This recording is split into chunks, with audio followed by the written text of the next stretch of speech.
The Mazda MPV four-wheel drive can help you get just about anywhere you want to go. Back in 1988, Mazda introduced what they called their multi-purpose vehicle, specifically designed for the US market, called appropriately the MPV. Unlike all other Japanese vans at the time that were a more awkward mid-engine cab-over design, the MPV was marketed as a competitor to minivan leader Chrysler by sharing its more traditional front placement of the engine. But the MPV had rear-wheel drive like Ford and GM's minivans, as well as sedan-like doors, and optional four-wheel drive that made it more like an SUV. Despite those differences, low sales forced it to transform in 1999 into a more typical minivan for its second and final generation. The other team couldn't make it. You guys win by forfeit. This is the story of the Mazda MPV. This is my old car. The Mazda MPV four-wheel drive. If the weather stays bad, we could take the tile. So I decided to do another minivan episode, following the success of my last minivan episode, the Toyota Previa. I suspect that episode's higher than average views, at least for my channel, was mostly because of just how weird the Previa was. The Mazda MPV admittedly wasn't nearly as weird, but instead I found it intriguing because it didn't seem to know, at least in its first generation, what it wanted to be. So maybe its name as a multi-purpose vehicle was the best name it could have. But by trying to satisfy multiple needs, it ultimately couldn't compete, resulting in its second generation being completely reworked to become a more traditional minivan, one that blended in too much with all other minivans. Prior to the MPV's launch in 1988 for the 1989 model year, Mazda and Honda were the only Japanese automakers that didn't offer some sort of van along with their other vehicles for the US and Canadian market. Three of Mazda's Japanese competitors, Toyota, Nissan, and Mitsubishi, all sold a van here in the mid-1980s, but each of them shared a cab-over design that was originally made for the Japanese market, which maximized interior space with the smallest overall footprint. Back then, the Japanese government imposed significantly higher taxes on larger vehicles to encourage small car purchases in the densely populated island nation. Following the success of the Chrysler minivans in 1984, Toyota, Nissan, and Mitsubishi quickly worked to get their existing cab-over vans exported to North America. Ford and GM also worked quickly to offer a minivan to compete with Chrysler, but with the short time frame they had to work with, they adapted existing rear-wheel drive platforms that were more truck-like, resulting in the Chevy Astro and GMC Safari,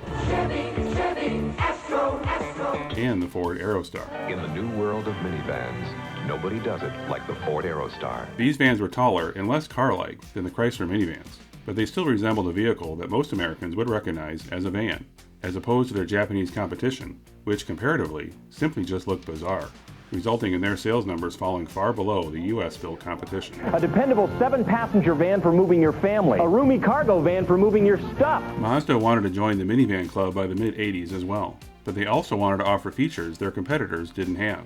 Seeing how poor the American response was to the Japanese cab-over design, but also to better utilize their existing car platforms, Mazda went with a front-engine, rear-wheel drive design based on their 929 full-size sedan, as well as some parts from their compact pickups. Considering that Chrysler's front-wheel drive minivans easily outsold the rear-wheel drive GM and Ford counterparts, you would think that going with rear drive for the MPV was an odd choice. But besides not having an existing front-wheel drive platform that was big enough, going with the rear drive platform made it easier for Mazda to soon also provide an option the competitors at the time didn't have: full-time four-wheel drive, which could be switched on or off while the car was moving via a switch on the somewhat oversized column shift lever. But the trade-off was that four-wheel drive added 2 to 3 inches to the car's height, which was already taller than the Caravan, making the MPV potentially too tall to fit in some garages. However, the next design choice Mazda made for their new MPV was one that made some question if it should be considered a minivan. When using the term van, the expectation back then, and still today, is having sliding doors for access to the rear seats. Or should I say sliding door, as at the time it was standard to only have a single sliding door on the passenger side. Larger vans back then only had one sliding door, typically in the name of structural rigidity, but also because they needed a place for the fuel filler door that wouldn't conflict with a sliding door. Mazda tended to push the idea that their MPV was truly multi-purpose and not just another minivan. As a result, they also believed that sliding doors tended to be more prone to rattles and shakes than a typical hinge door, so they opted to have the MPV maintain hinge doors in the rear. But here, I have to use the term door because the MPV, at least in its first few years, only offered a rear door on the passenger side and opened wider to a 90-degree angle. And surprisingly, even though being a conventionally hinged door, the window in that door couldn't roll down. Mazda offered a V6 engine for the MPV from its start, and although that was a higher priced option than the standard 4-cylinder, over 70% of those first MPVs were built with the V6.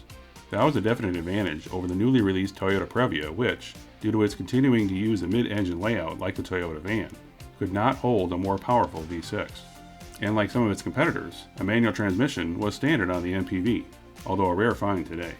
GM introduced its Dustbuster vans for 1990, which also offered a V6, and the Dodge Caravan and Plymouth Voyager also offered a V6, so having a V6 was no longer a competitive advantage. Four-wheel drive would instead be an option that Mazda would try to use to stand out from the competition. However, inside, due to its solid rear axle, passenger space for the third row was tight, and unlike the competition, removal of the third row was never designed to be easy. Although the third row could be folded forward, they were still bolted in place, preventing their removal without tools, an odd decision that their competitors didn't do. For the portion of the American public who preferred Japanese cars, which was still a sizable portion thanks to no part to the higher quality, or at least perceived higher quality, Japanese cars had in the 80s. It's Japanese-built, agile, quick, low-priced, and the highest mileage car in America. The MPV was a huge improvement over the only other Japanese vans available in 1989. This looks like a job for Toyota Wonder Wagon. That, and offering a true four-wheel drive system that could be locked in place, more akin to an SUV, helped the MPV reach sales of over 37,000 in its first year, more than triple of the Toyota van. When Toyota introduced a similarly bizarre Previa the following year, Mazda still managed to increase the MPV sales for 1990 and 91, reaching its peak in 91 at over 48,000 units sold. Car and Driver also featured the MPV on their top 10 list for both of those years. We'd like to thank Car and Driver.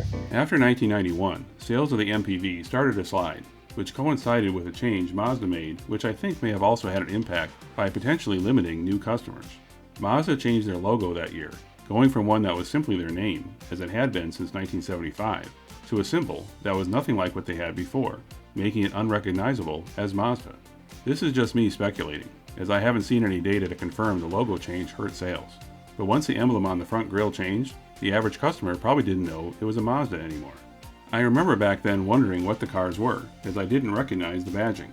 What I didn't know until researching this episode is that before the logo I remember seeing on early 90s models, there was another similar logo that Mazda had intended to use, but was quickly switched out due to complaints that its diamond shape looked a bit too similar to Renault's logo. Let me know if you have ever seen a Mazda with this short-lived diamond logo. With sales slipping each year, and an all-new Caravan about to launch that would have sliding doors on both sides, the 1996 MPV finally got an additional door on the driver's side. MPV. Now, with the convenience of 4 swing-out doors.